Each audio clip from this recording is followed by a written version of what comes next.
Imagine the world where you can just prompt an AI tool and say, hey, create a payment solution for me or a payment software. And this tool goes ahead to plan, design, test, and deliver a working solution for you. I mean, a working solution that all you need to do is to just deploy. What are these tools called? They are called Agentic AI. Recently, OpenAI released a tool called the Operator. And how does it affect you and I? How does it affect our operations? Before I show you what this tool does, what does Agentic AI mean? It's an artificial intelligence system that exhibits the habit of agency. Take agent banking, for example. Agents act on behalf of financial institutions, which means they can receive deposits, they can give out cash, or perform basic financial transactions on behalf of the bank or other financial institutions.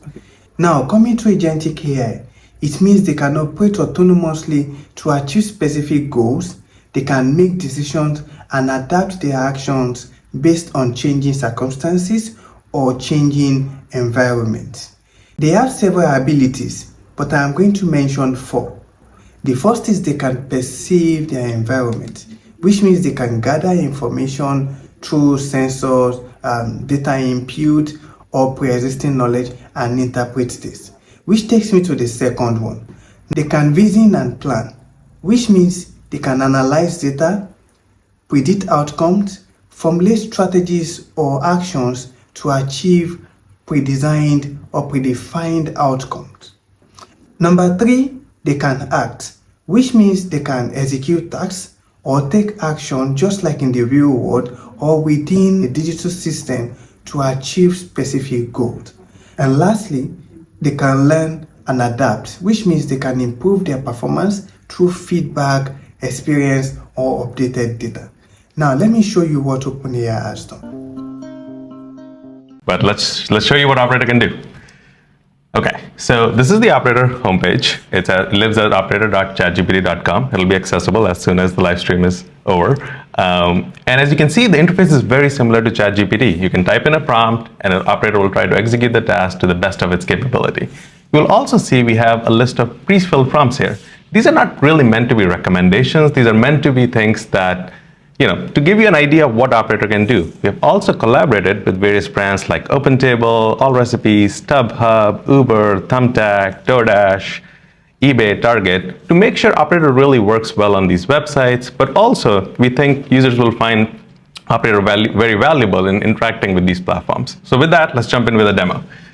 Okay, so I'm going to start with something fairly simple. I'm going to use OpenTable and say, book me a table for 2 at Beretta tonight at 7 p.m.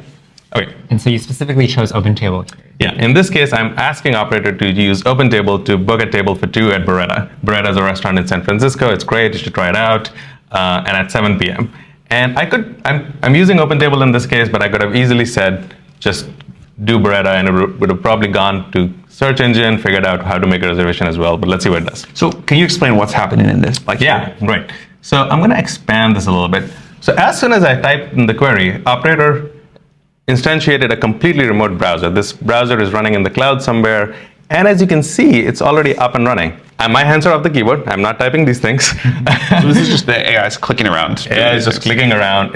It started this browser session. It knew where OpenTable website is, which is opentable.com. As you can see, it's summarized chain of thought here as well, which is it's gone to the URL, searched for Beretta, and something cool really happened, which is for some reason, OpenTable thought we were in Virginia, and it auto-corrected itself to San Francisco.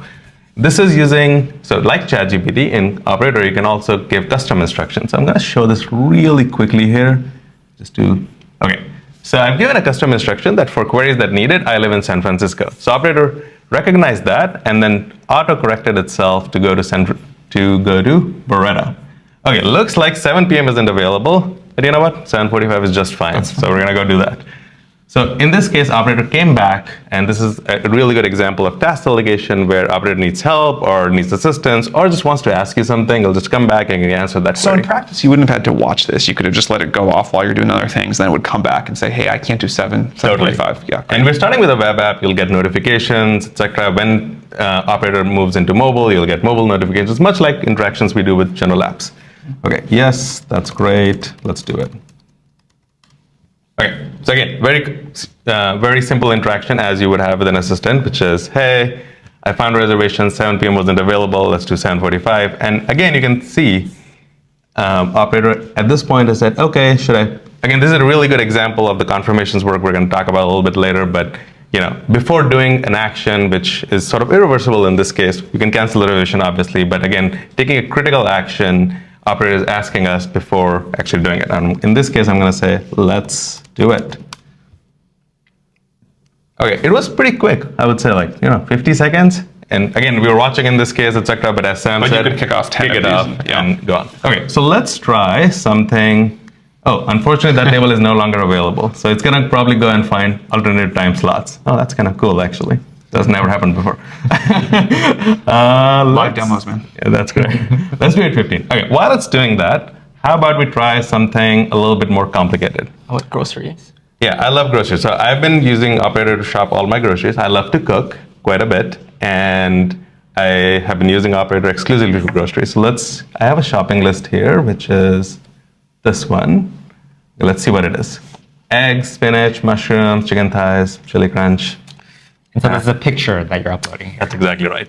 And I'm going to use Instacart, which is, again, what we use generally. Can you buy this for me, please? And I'll also specify the store I like, which is... Well, let's see if he figures out I mistyped it, but let's see.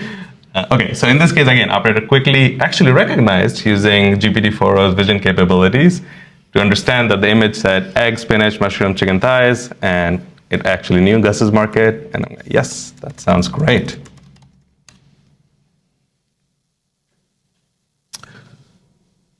Cool. Again, just like OpenTable, it instantiated a browser, and it's going to go ahead and start doing tests. I'm going to expand the view, and let's see what it does.